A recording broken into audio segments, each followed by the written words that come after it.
Good evening, everybody. It's 7 o'clock. It's time for Content to Cocktails. It's come around again. I can't quite believe it. The week has wound its way round to Thursday once more, and it's all very exciting. So, how are we doing? If you are new to this and haven't watched this before, this is my weekly deep dive into all things video marketing and video content creation. My name is Tom Stannett, and I love helping business owners use video to grow their businesses. It's kind of that simple. A lot of us hide our light away under a bushel and kind of stop ourselves from getting in front of the camera to share our messages. And I know, because I was that person. I used to help people I still help people with all of their video content. But I was kind of stuck behind the camera, and stepping out in front of it really radically changed the way we do things and changed the business for the better. So I'm kind of on a bit of a mission to help people with video in a way that is fun and friendly and effective. So what is all this all about? Well, every week I sit down here in my little study and I mix a cocktail and I talk about video. And it is kind of no more or less complicated than that. And this week what we're going to be doing is talking a bit about YouTube optimization, and I'm going to be sharing some practical tips about what you could do, but I'm also going to share a really nifty little way that you can make yourself a subscriber link for your YouTube channel, so that when you share your YouTube channel to get subscribers, an automatic subscription option will pop up when people click on the link. So I'll be showing that. I'll be walking you through that a little bit later. But first of all, we're going to make a cocktail. Hello, Scott from the Black Bear pub. That sounds very civilized. How is the Black Bear? Now, where is that? Are you up in Scotland, or are you in the Cotswolds? That sounds like, I'm going to make a guess. That sounds quite Cotswolds to me, but that could be a complete stab in the dark. Very nice. So this week my cocktail is going to be Morton in the Marsh. There we go. All the way from Morton in Marsh rather. We're going to be having a dirty martini, which is a favourite cocktail of mine. But I know a lot of people are kind of not too keen on the idea of a dirty martini, but I quite like it. It feels kind of both like a meal and a drink at the same time. So what we're going to do is we're going to mix it. So I'm going to move to camera 2. See if we'll go through a fade, shall we? Let's there we go. That was a very quick fade, wasn't it? I'm still playing about with my new setup, so we'll put that there. So as you can see, we've still got this fancy bit of ham for me to enjoy whilst I get my cocktail. We talk about this. So obviously we need a glass first of all, and we need some olives, and we need a bit of gin, and we need some vermouth. And what we're going to do is we are going to mix the dirty martini. Scott, that's interesting. I haven't caught up with Restream's new features yet. I was going to duck in and have a look at it because I'm creating some content at the moment around how to set up on all these different platforms, and I know that there's a lot of kind of new features coming out both here on kind of on StreamYard and Melon and Restream. So there's lots of options, aren't there? I will have a look. So a dirty martini is as follows. We take where's the recipe gone? There we go. Add the gin, so we're going to go for one measure of gin. It's a bit of Plymouth gin here, and it's stirred. So we're going to go for a measure of gin.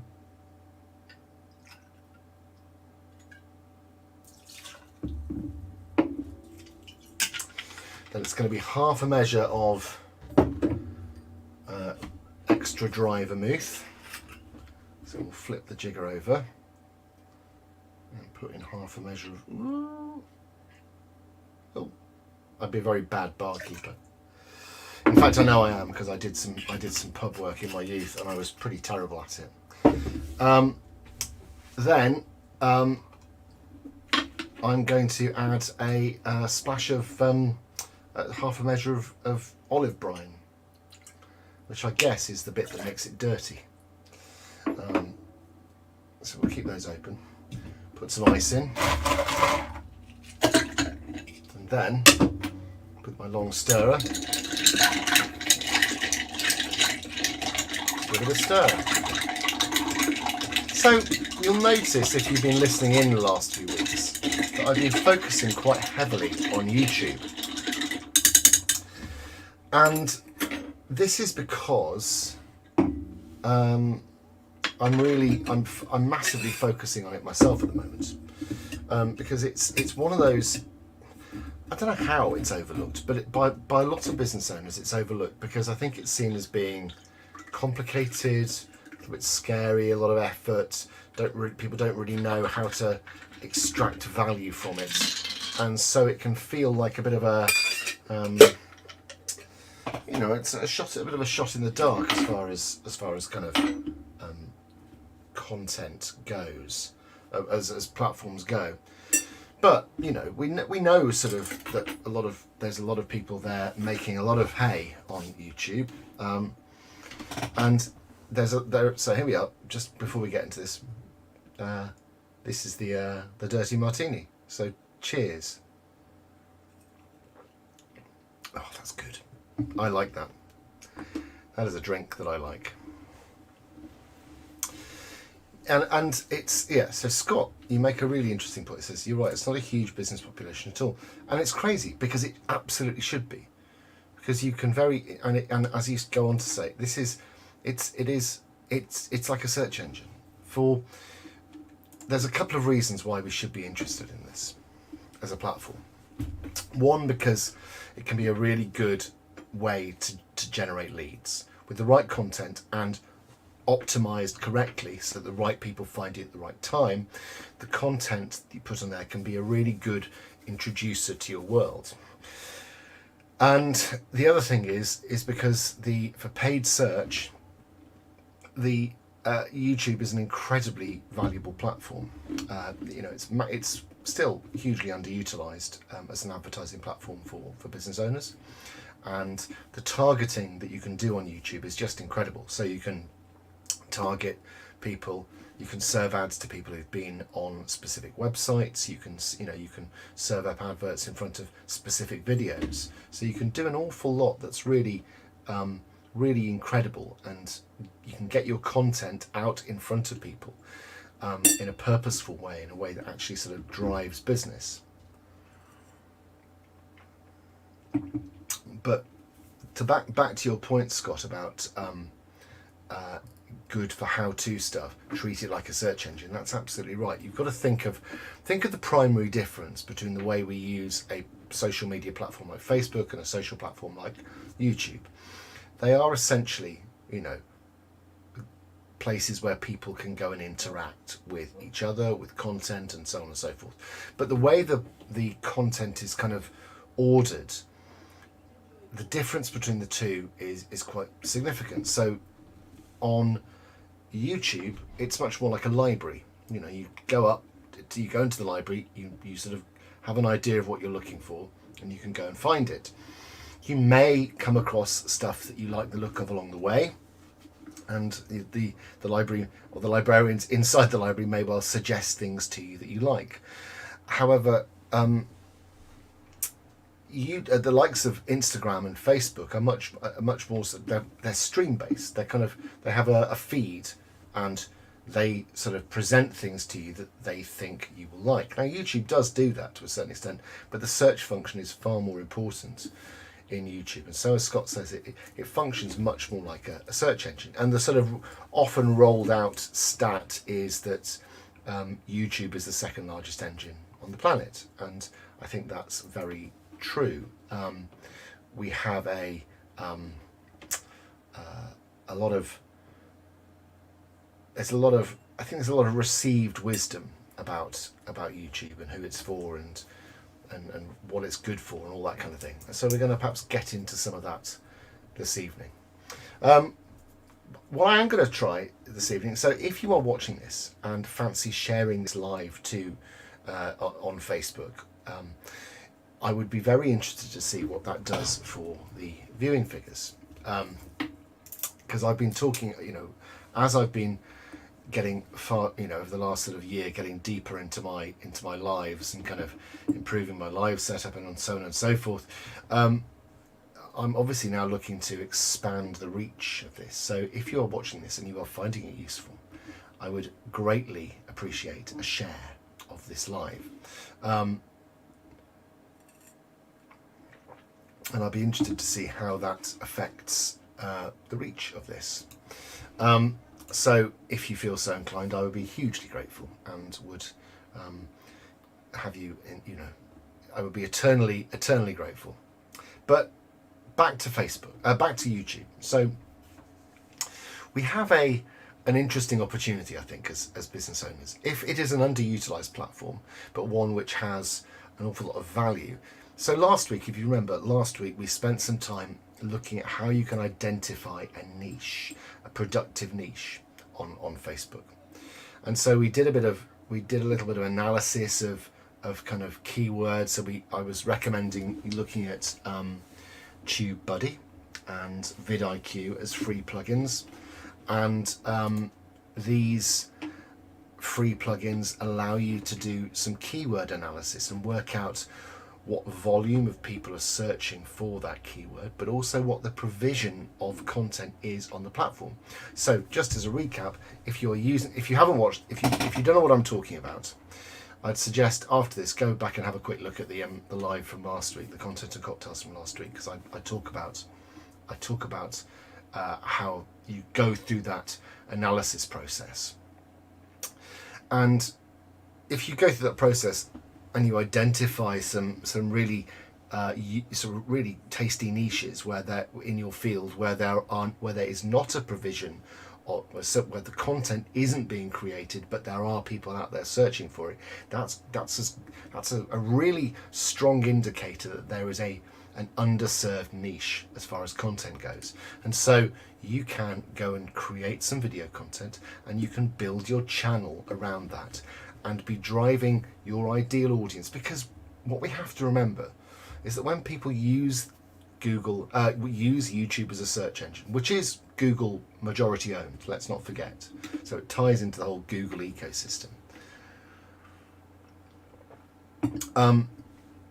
When people come to it and search, there is a huge amount of intent there. People are coming looking for answers, and if they're coming looking for answers to something that you are an expert in, and you pop up with the perfect answer, that is an incredible piece of incredible stepping stone for people into your world, and you can really drive a lot of traffic. I'm going to have a little bit of ham. This may go very badly. I'll also have to do some Archer's style.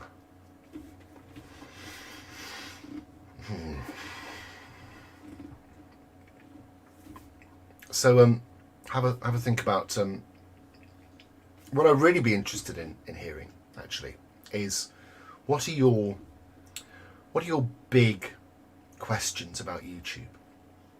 Now, whenever I ask, as I asked in Grow Your Business with Video, my free group this week, I asked the question, how many of you have a YouTube channel?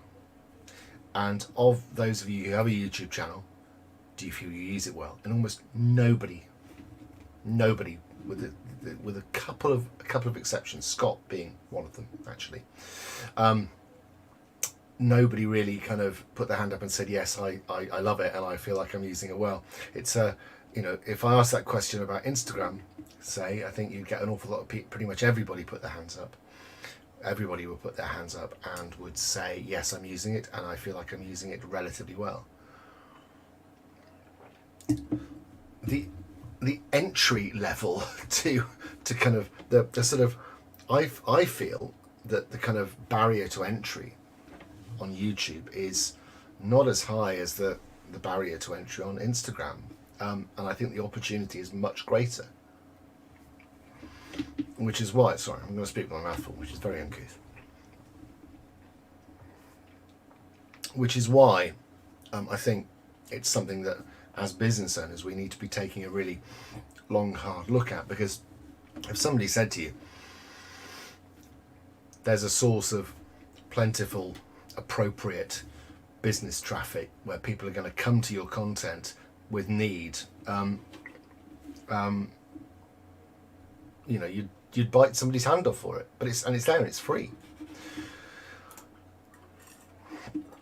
Scott says, I didn't really get it for a while as I focused on content, not on being a search engine. That's absolutely it. And this, thank you. That was an elegant bridge you've provided for me, Scott.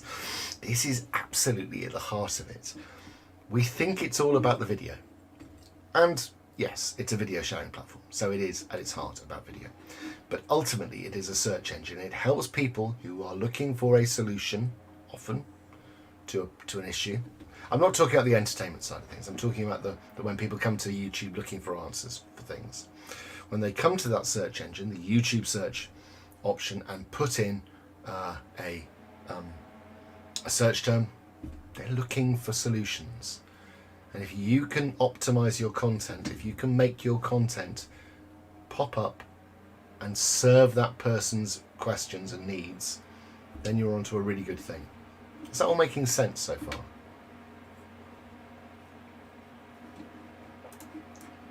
Now, I'm not for a minute suggesting that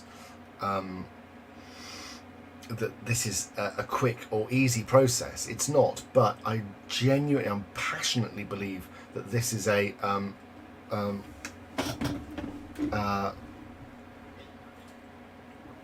passionately believe that this presents us with a really interesting opportunity, and one not to be sort of kind of sniffed at.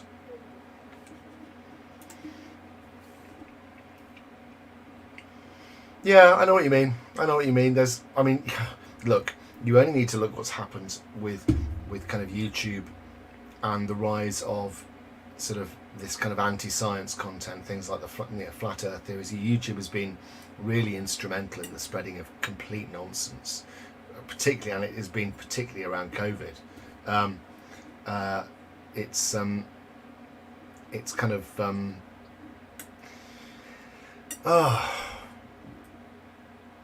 I suppose this is it's this situation you have where there are there's a lot of opinions, and a lot of those opinions are quite ill-informed, I think is the kindest way to put it. As Scott says, hopefully it's just a blip. I would like to think we're gonna, it's tied up with kind of a lot of the stuff that's going on in the wider world at this point in time. We are really talking about a very, very short period of time in the period of human history. I mean, as far as believing crazy stuff goes, it's not, it's by far and away not the worst amount of toot you can believe in. But there are people who go far, far down the rabbit hole, and sort of it's sad to see. But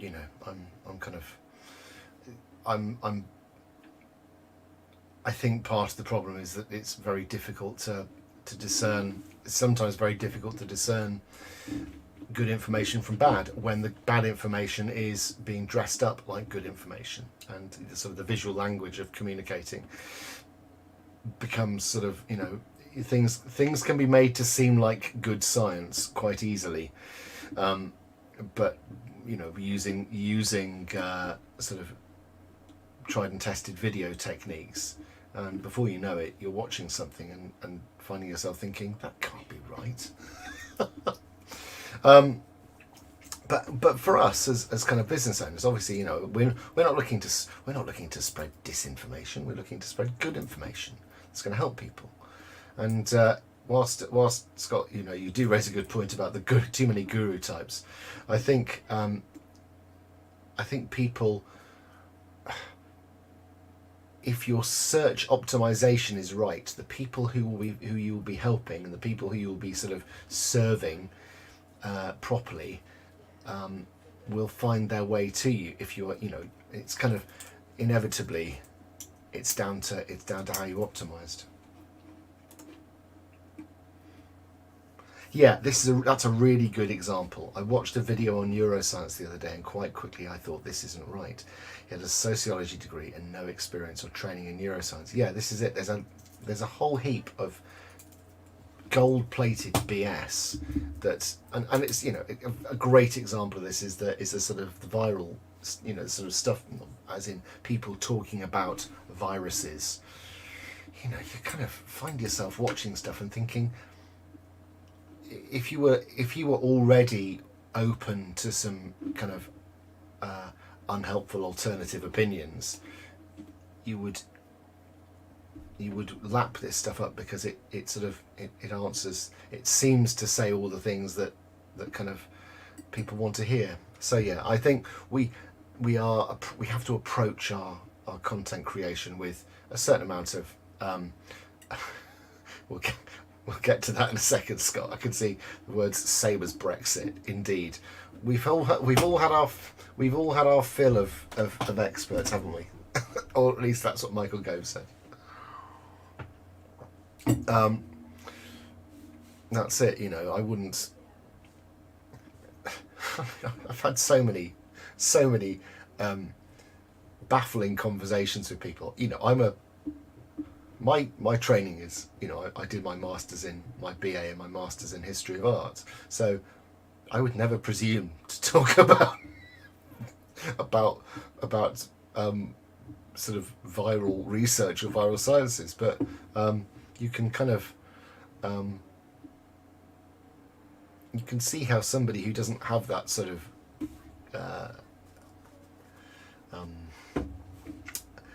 willingness to self-edit might kind of happily sit down and regurgitate a bunch of half-baked nonsense. But anyway, we're getting massively diverted. It's a fascinating subject, and does actually underline one of the issues with YouTube, is that navigating the content and the quality of content can be really difficult. And if you can be somebody who is acting as a broker of good quality content, then I think it goes an awfully long way. I mean, you know, as with all this stuff, this does not act on its own. It is not, you know, your marketing mix, it has to be broad. And YouTube has to kind of serve one purpose. You know, it's one part of that sort of overall marketing mix, I would say. You know, don't rely on it to do everything. Don't worry, honestly. Yeah, that's it. Scott says, I have two biology degrees. I studied virology, but know nothing about virology. Indeed. It's like if you asked me about Poussin, I would say I don't know anything about Poussin. I know a little bit. I studied him, but I don't know anything about him. We all have our field. You know, this is why we have experts. Because there are people who do dedicate, who do dedicate themselves. So if we can be experts, genuine experts, about the things we know about for people when they need a good expert, and they're going searching for it, and they find us, and they find our content, and they consume it, and they realise we're not, you know, BS artists, then what a great place to be. So, optimization. I'm going to talk through. I've got my. If you see me looking up there, it's because I'm looking at my top screen where I've got my notes about that I'm working from. So I've got 8 points. I'm talking optimization. Let's clarify some of the sort of main concepts first. So when I say optimization, I'm essentially talking about search engine optimization. Don't run away, it's fine. It's not boring, I promise you. Well, it is a bit boring. I've just had a message saying Andy Jacobs can't leave comments. That's interesting. Hang on, I'm just going to reply. Hi Andy. Where are you? Are you trying to comment from?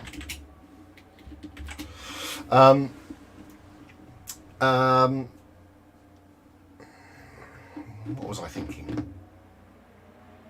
Yes, optimization. So when I talk about optimization. I'm talking actually about search engine optimization. Wrapping information around your video content that is going to help people find you at the moment they need you. So that moment they need you is the search moment. So when they put their search terms into that search bar and press enter, and the results pop up, and your video is in the top 3, ideally the top 1. So a good example of how this works, we did some, and I will just double check that it's so generator hire UK. Oh, that's, yeah, so we're in the top 5. So I did some work for a generator hire company last year, and they wanted to sort of use YouTube as a way to start generating leads, if you'll excuse the pun. Please don't, it was bad and entirely unintentional. And so I did my research and went and had a look to see what the opportunities were around generator hire and kind of YouTube. And you'll be unsurprised to learn that not many people were creating video content around generators, but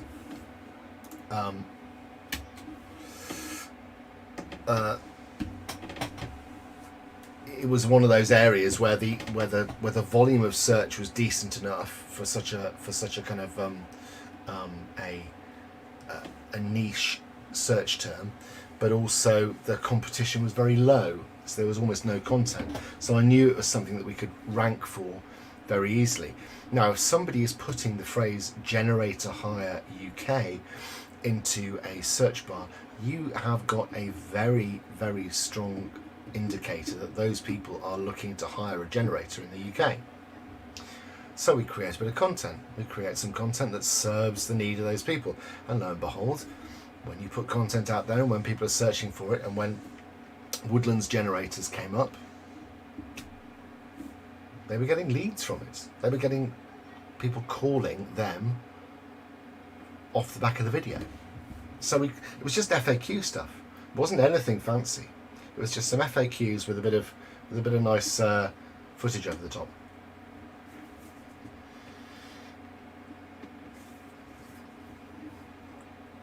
So what I'm going to go through are 8 tips to help with YouTube optimization, YouTube SEO. And first one is pick your keywords wisely. So you really want to find something in the sweet spot, as we sort of spoke about last week, something that's in that sweet spot of being high volume but low competition. And yeah, check out the video from last week to find out how to do that. So you don't just, you want to be purposeful with your content creation. You don't want to be just creating something because you've got a gut feeling it's going to be good. Do your research first. Work out if people actually want this content. Do some keyword research. Take it then to your audience and say, is this the kind of content you'd like to see? You can sense check it with people. First thing is and once you've got those keywords, put them in a spreadsheet. Start storing that data. Store that information somewhere where you can either keep an eye at yourself or be sharing it with your team. Is that all making sense so far? And use the keywords in your video title. So take those keywords and use them either as the lead words in the video title, or secondary words, but you've got to include that phrase in the title. YouTube doesn't really tell you any of this stuff because it doesn't it doesn't want people gaming the algorithm, but we have to learn what works and what doesn't. And so we kind of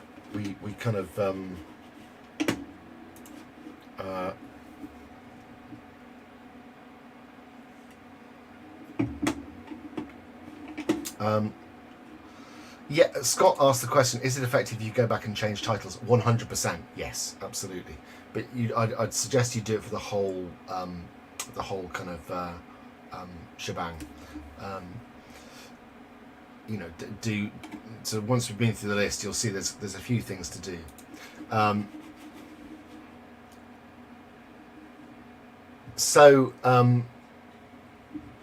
Yeah, kind of use those keywords in your title. That's a really important place to start.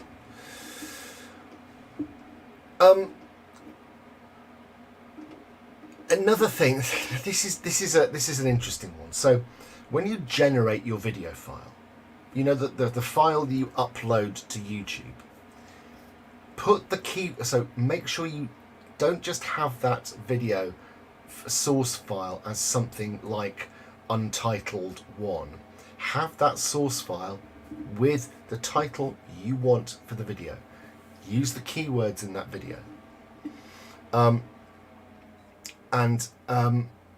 It does seem to be and this is, you know, we don't know for sure, it does seem to be a ranking factor for YouTube.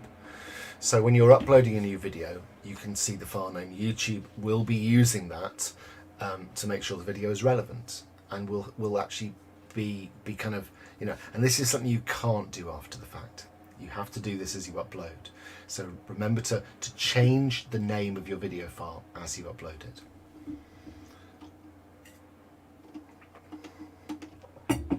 So you've got to optimize your YouTube video description. So you've got a description box, and again, we want to be looking at, you know, your kind of, you know, you want to get those important keywords in the first couple of sentences of your description.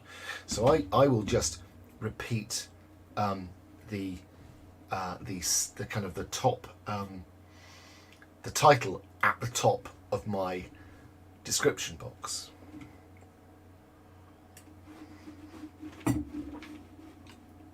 There you go.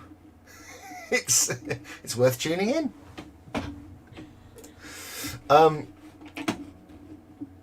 So you've got a certain amount of kind of I think it's 5,000 characters, which is about, depending on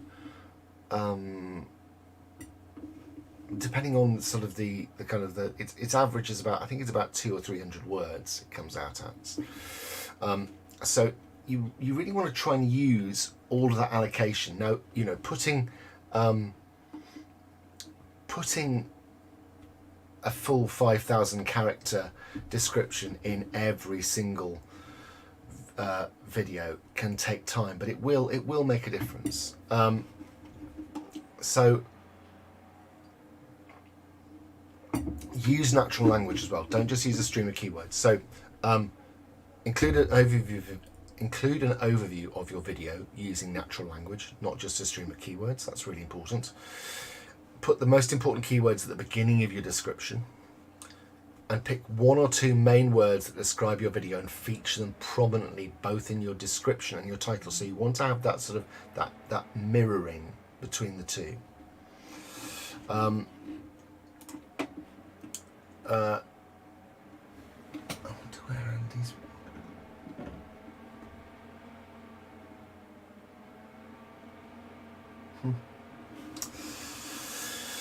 Got some commenting issues this evening, which is interesting. If you're watching and can't, Andy, if you can hear this, oh, there we go. He's on his mobile. Hello.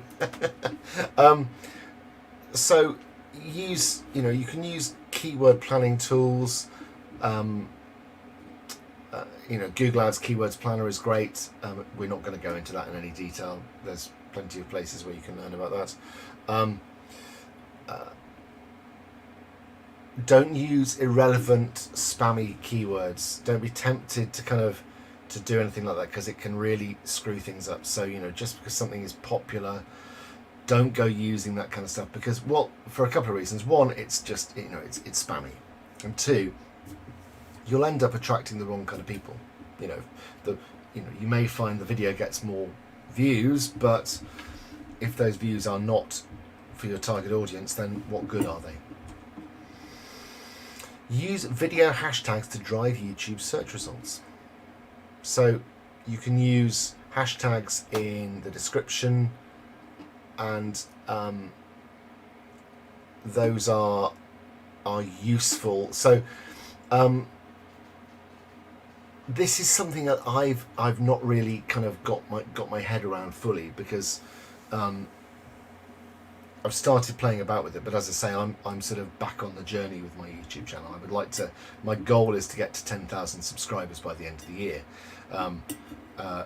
Partly because every time my son asks me, "Are you a YouTuber, Daddy?" I go, "I suppose technically, but not in the way you think." My son thinks is like, you know, his measure of what a successful YouTuber is if your video is averaging like 10 million views. You know, I'm not quite there yet. I'll be quite honest. I'm not quite there yet. So video hashtags, I think that's something I might. I need to do. You know, kind of. I put it on my list as I was researching, because it's a feature that I know is important. So I include hashtags in my descriptions if I remember to. When you upload your video content, you will be asked to select a video category, and you need to choose one that is relevant to your kind of your area. So, you know, you've got, what is it, film and animation, autos and vehicles, music, pets and animals, sports, travel and events, gaming, people and blogs, comedy, entertainment, news and politics, how-to and style, education and science and technology. So there isn't a business specific one, but it's kind of you know, there is, you choose the right category because it will YouTube knows who's interested in what, and it will promote the content to people who are interested in that content. Custom thumbnails, you probably know this one. Make sure you take your channel and get it sort of set up correctly to start with, so you can add custom thumbnails. It's a registered channel. Custom thumbnails do make a big difference, because it's all part of that sort of I guess that curb appeal thing, where people they'll see your thumbnail as they scroll on their mobile or scroll on their desktop, and if it looks good, it increases the amount of click-through. Add subtitles and closed captions. That's really important. And it will auto-generate subtitles, but you can kind of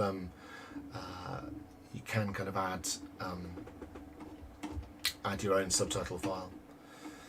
And that's it. Those for me are the kind of, at the moment, they seem to be 8 of the most kind of prominent things that drive that are driving kind of higher viewing figures, and, you know, as people, to help people find you at the right moment, because that ultimately is what it's all about, is people finding you at their moment that they need you. So how does all that sound?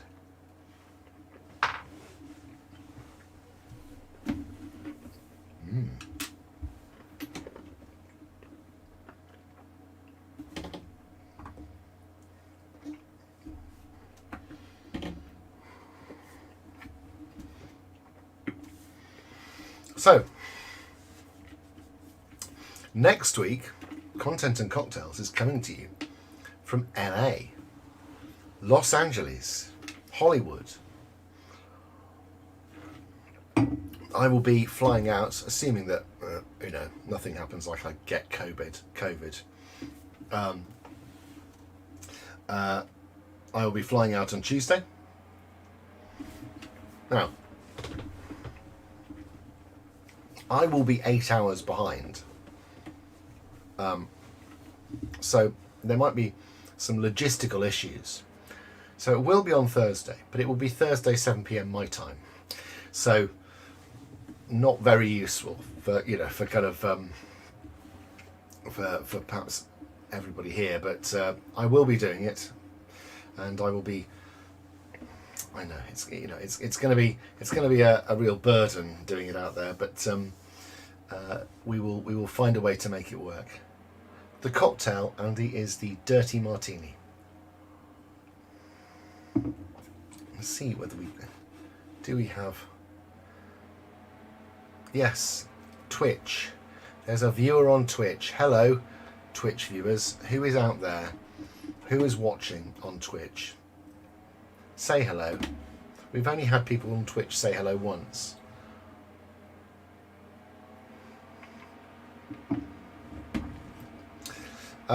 Yeah, that was a good martini. I enjoyed that. It was very tasty. I might have another one. I might go for number 2, but I might go for something else actually.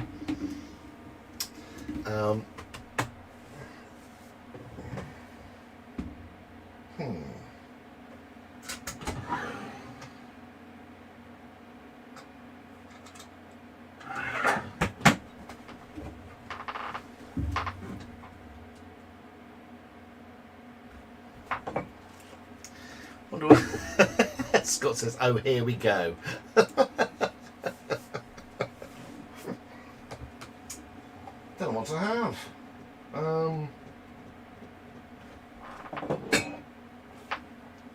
Yep.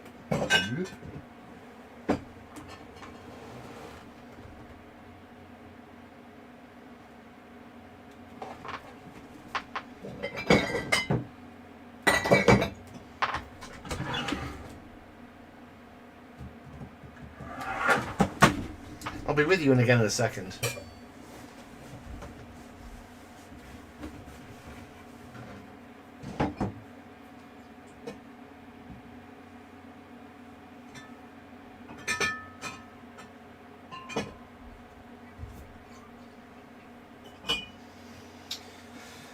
No, Andy, given it's going to be a little bit hairy, I think, out there. So we've decided to postpone because the prospect of driving to up the M4 for a few hours whilst there are 70-mile-an-hour winds sounds like a really bad idea. So we've taken a decision to kind of that's what I'm after.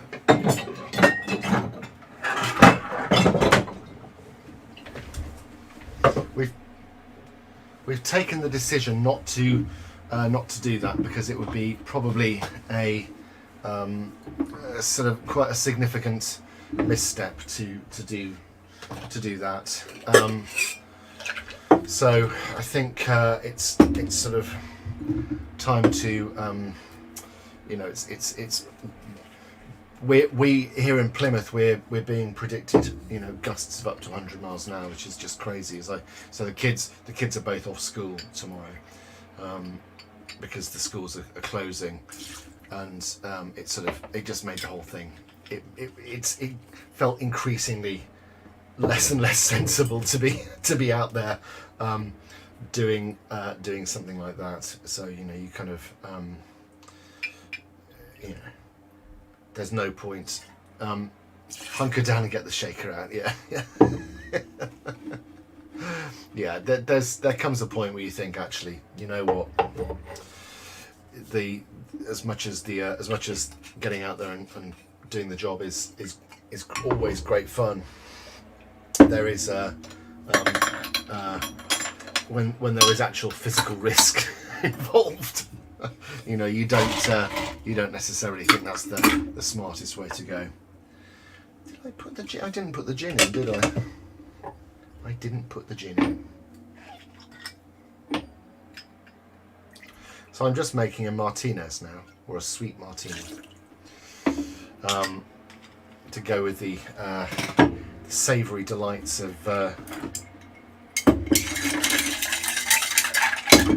camera 2.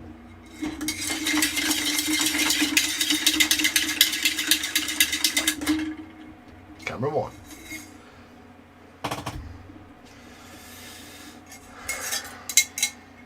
Schoolboy, indeed, yeah. Did I put the gin in? You'd think I'd know that kind of thing by now.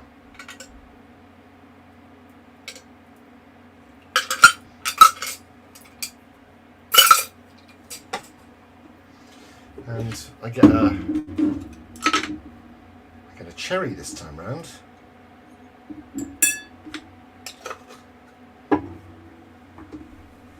There we go. Cheers. Very nice. Very nice indeed. I can have a little bit of ham. So basically, what the thrust of this is the fact that people can't find your stuff unless the search engines know what it's all about. So you've got to help Google, help YouTube understand what your content is, so that when people come to search for it, they find it. So what I'm going to do now is create as I said earlier, I'm going to show you a nifty little bit of a nifty way to improve your subscription rates on your channel. Hang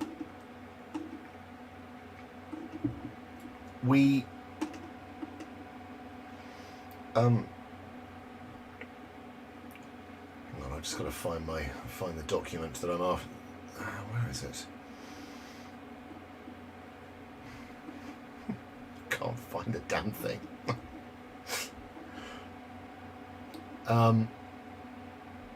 There we go. So what we're going to do is take a short line of code,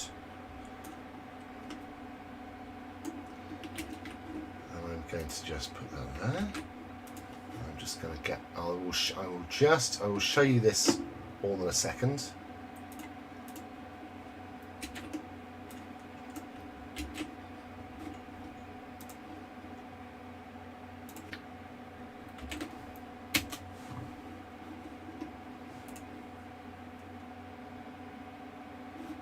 Okay, so I'm going to drop a little bit of code into this chat. Oh, that's not the bit, that's the whole thing.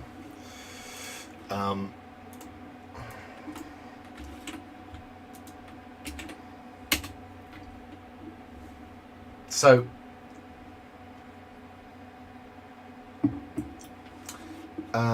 you may or may not be able to see that, but let's just let's share my screen.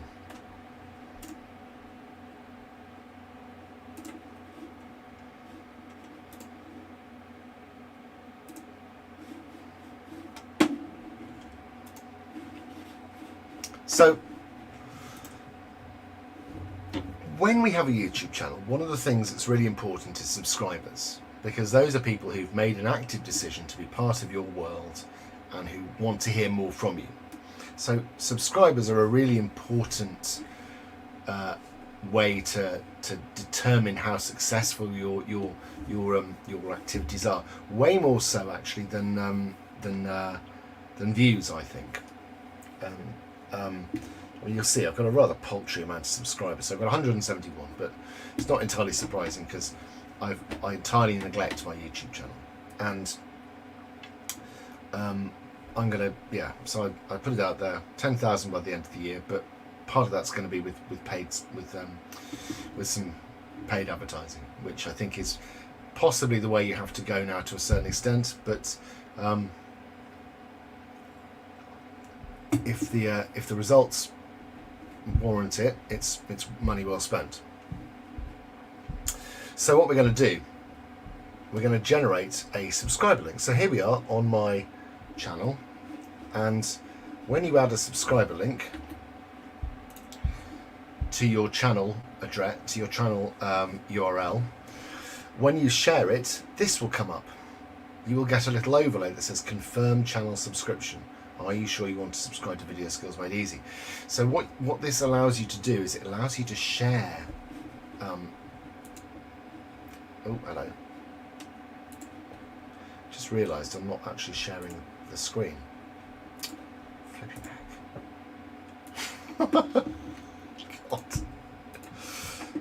So this is an example of my YouTube channel with a little bit of subscription code added on after the channel address. So it pops up with this little, it comes with this pop-up box overlay, and this allows you to help, it removes a step in the process, and all it gives people with, it presents people with a choice. They can either press subscribe or cancel, and when they click subscribe, that instantly takes them through the subscription process. Now,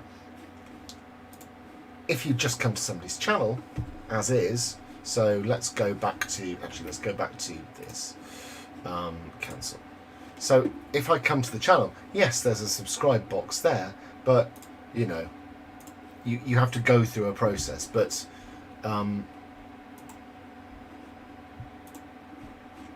what I'm going to show you how you generate this, because it's actually it's a really useful thing. And every time I share this link, I get a much greater level of people reacting to the link, subscribing to the video. So here we go. So go to your channel, get your YouTube's up here, left click on the little icon, go to your channel, and here we go. So we don't, here we go. So we've got the channel. So your channel will come up with youtube.com channel, and then there'll be some kind of, you know, either the title of your channel, but if you're that big already, you know, that's great. But most of us mortals will just have a, you know, you can put vanity URLs, but it works whatever. So whatever your channel is, whatever the address is on the front page of your channel, we are then going to take this little bit of code, !sub_confirmation equals 1. And we're going to take that, and we are just going to paste it like that. So all of that now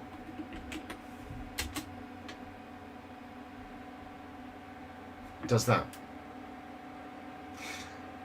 So I find this really useful because it will increase the amount of people who kind of when you sort of share your channel for subscription. It's a really nice way to remove a step in the process. So I will put that in the chat.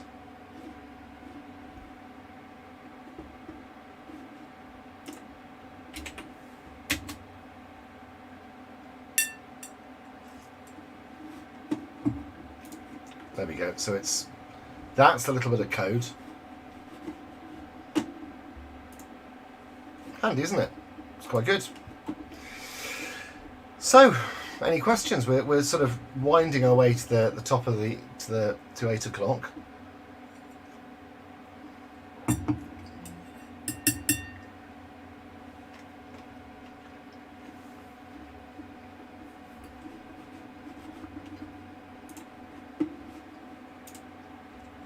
I'll bring this up on the screen. That's true, but what I do, Scott, is I do this. So I go to bit.ly or something like that, and go for a URL shortener. So if I go to bit.ly and shorten my link, you end up with something like this.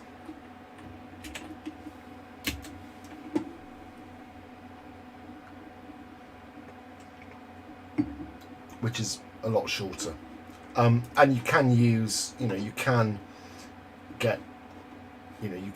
use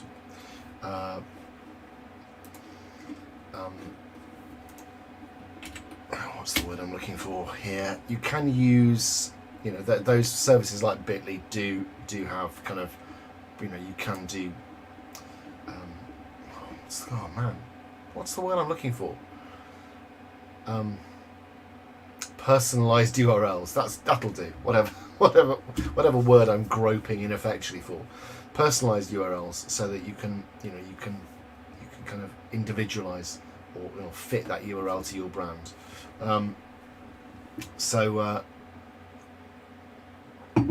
There are ways you can, once, because you're right, it is a long and faffy URL to use, but you can take that little bit of code, add it to your channel address, and then use a URL shortener like Bitly or something like that. There are plenty of options around, and you can then sort of use branded. That's the one, branded links. It's great and it's very shareable. In fact, it's it's well worth a looky loo, I would say. So take a look, give it a go, and let me know how you get on with it, because I'd be really interested to know. Take that link, take that little tip, put it into action, and then kind of share it mercilessly. See what happens. I'm gonna have a bit of ham. The last bit of ham.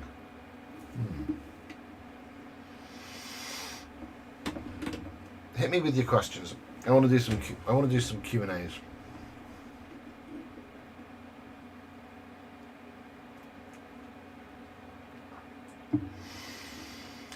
So, what I really like about talking about YouTube in these sessions is that it allows me to be really practical.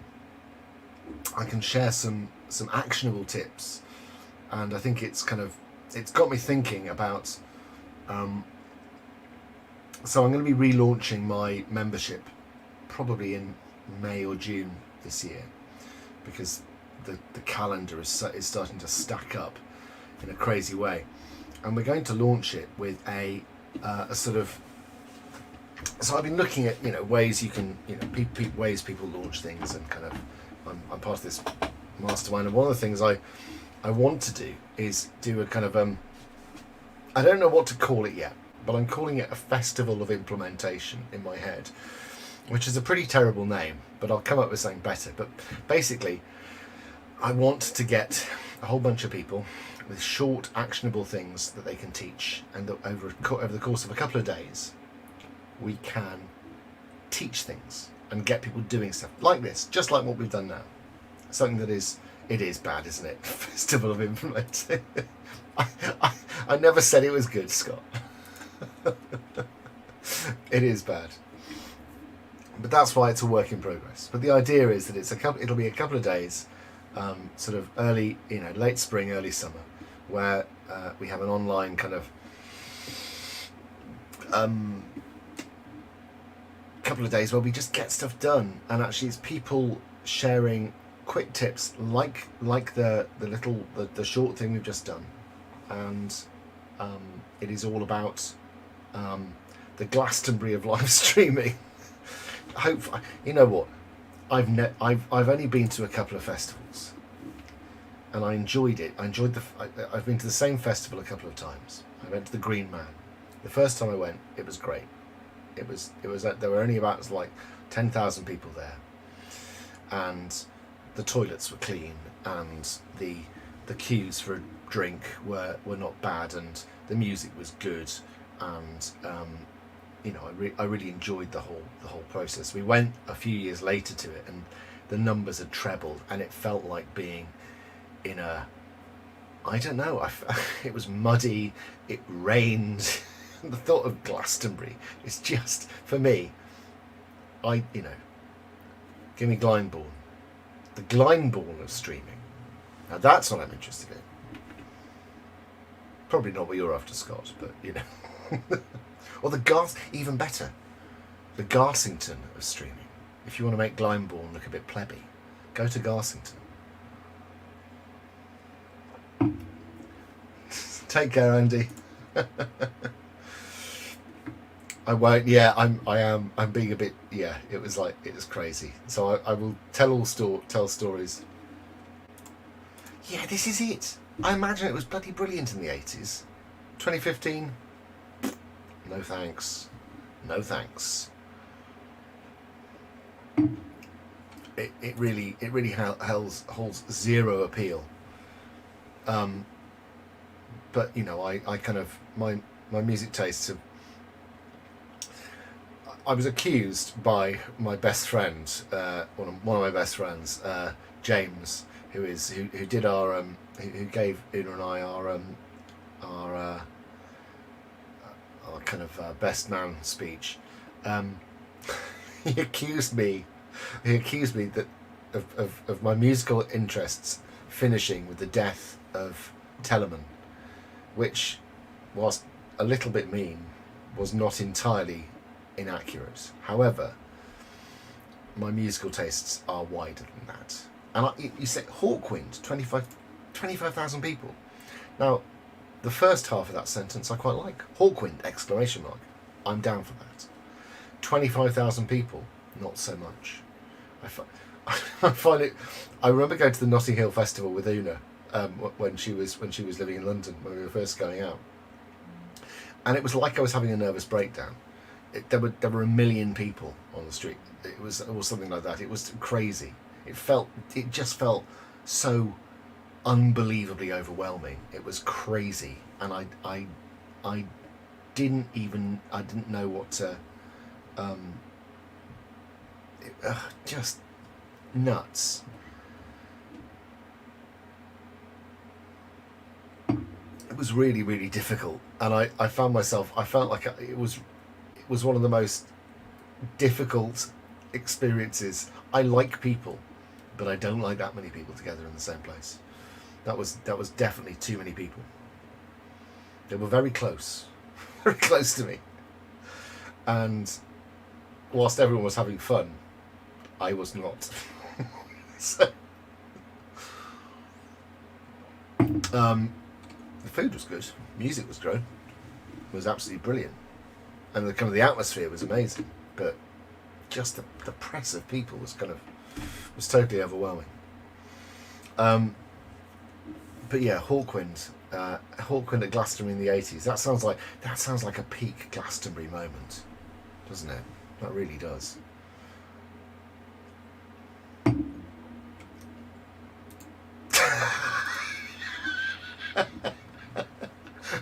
That's a very nice line. That's the kind of line that, if I didn't know you, Scott, could be taken as a compliment.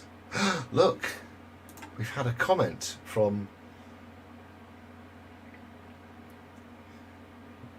I think this is spam. I think we're being spammed by somebody from Russia. Oh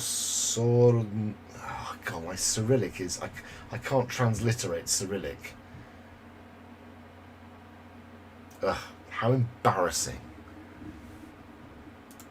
YouTube spam, yeah. Coldplay, the Simon Sinek of music.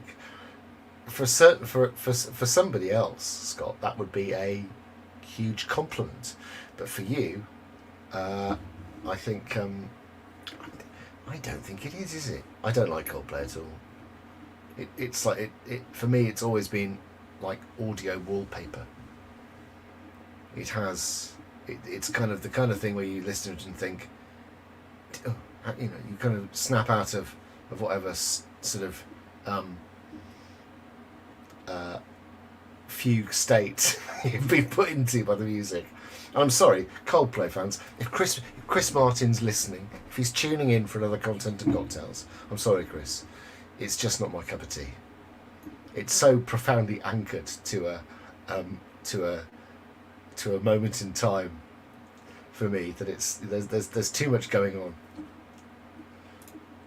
Well, that's interesting. Now you see, I think that's a brilliant idea. I think that's a much more YouTube and Twitch feel like a really kind of a natural home for that. I think that would be kind of a that's kind of a great a great move indeed.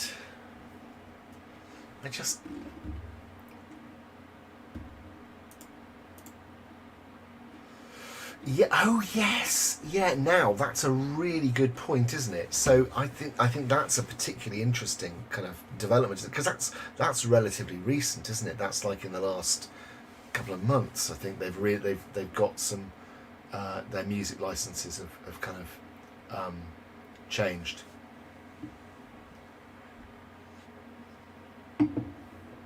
Yeah, last week. Yeah, I time is all compacting. Um, yeah, well, that makes perfect sense for you, doesn't it? Because I imagine there's all sorts of nonsense you run into with kind of Facebook and music. It's like I wouldn't like to be sort of fighting against that. Oh God, how annoying!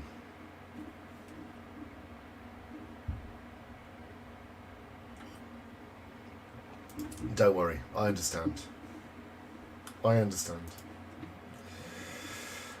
I'm trying to think if there's anything else that's kind of on my radar. I think it's just you and me, Scott, and our Twitch.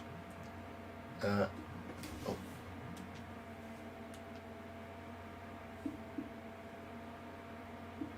On our Twitch, got 11. This is amazing. I love this, Scott. You've got 11,500 members, but that's it. You know, you've got the ability. That's your door, isn't it? You can take people there and kind of get them over onto Twitch. That's their way in, as it is here. You know, amazing stuff. I love it.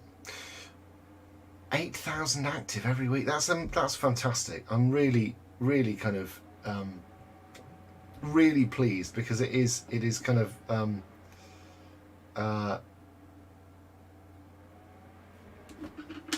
100 new members every week. God, I wish I was getting that on my.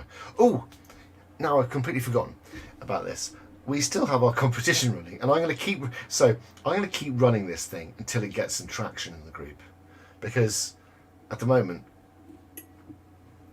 I've got some really good stuff to give away. I've got one of these things to give away. I've got a microphone, like a sort of a desktop microphone. I've also got a lapel mic, a little tripod, little light. There's some great stuff, but what I'm going to do is I'm going to set the draw for when we cross the 1,500 member mark. So I'm going to be banging on about this a bit more. Not now, because we're kind of in the last stages of the live tonight. But yeah, I am going to push this hard, and I'll push it hard when I'm out in LA. I'm very excited, actually. There's some really interesting exhibitions that are on whilst I'm out there. I've wanted to go. I'm going to go to the Griffith Observatory because I've always fancied going there. That's kind of one of those. That's one of those kind of the places I want to tick off. That's sort of such an iconic kind of piece of astronomy history, and the most amazing kind of Art Deco building. So it's combining a number of my particular loves. I want to go and see some. There's some Frank Lloyd Wright houses that I want to go and see, and the Getty has got some interesting exhibitions on. But at the Academy of the Motion Picture Academy, as in kind of the Oscars people, I can't think of their bloody name. They've got a special exhibition running about Hayao Miyazaki and sort of Studio Ghibli animation. So I'm going to go and see that because I absolutely love those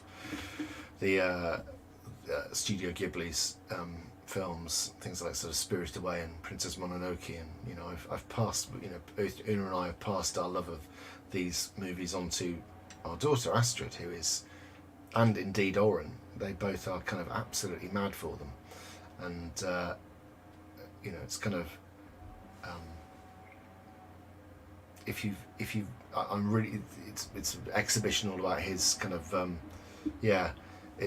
So it's about Miyazaki himself, and they've got sort of cells and ephemera from his sort of working life.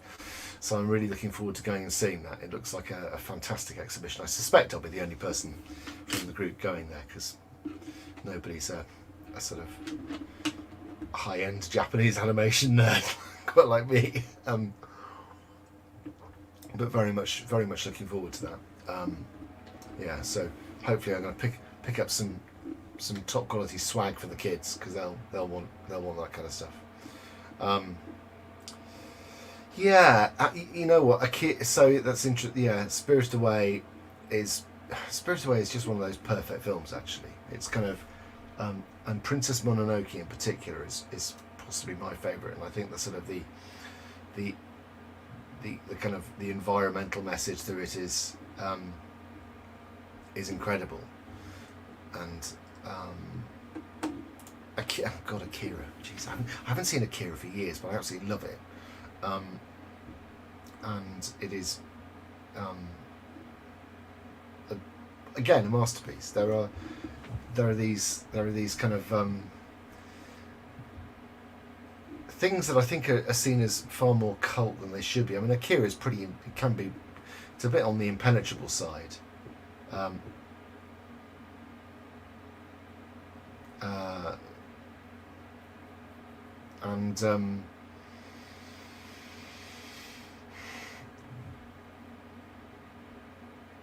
trying to think when I saw it first. I think I saw it first when I was probably too young to have seen it and actually kind of taken much sort of enjoyed it. And it's one of those movies that keep on threatening to do a live action remake, like the dreadful Ghost in the Shell remake with what's her name? Oh, I can't think of her name. She's a actor, but she's kind of got cast as the sort of the robot. But yeah, like I don't need live action remakes. Yeah, Scarlett Johansson. That's it. Yeah. They were on Magic Mushroom. Indeed, the ending of Akira is wonderfully bonkers. As is so much of anime. It's quite sort of overwhelming. I mean, I quite enjoy. Probably not gonna. I really loved Cowboy Bebop the first time. It's sort of the animation, the TV set, the animation. I deliberately haven't watched the Netflix remake. Anyway, we're getting dragged down a particular path that is probably not 100% on topic for Content and Cocktails, but we're in the two cocktail zone here anyway. So, look, tonight has been all about optimization on YouTube, and if nothing else, if it's got you thinking a little bit about some of the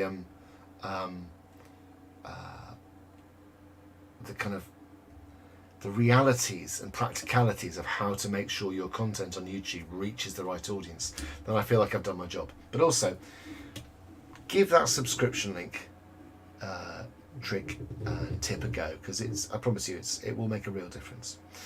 I will see you next week. I will be coming from, hope, fingers crossed, with all the sort of the right winds behind me. I will be coming to you from the other side of the planet, almost, with kind of with hopefully a bit of 25-degree Californian sunshine, cooking my bald pate, and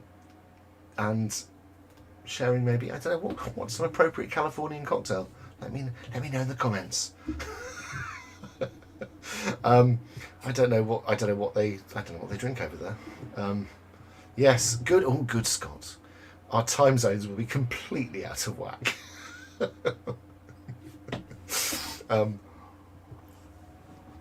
Have fun this week, and that was Content and Cocktails. There's nothing more to add really, other than if you're still here at the end, thank you very much for being here with me all the way through, Scott. Enjoy the pub. See you later. Bye bye.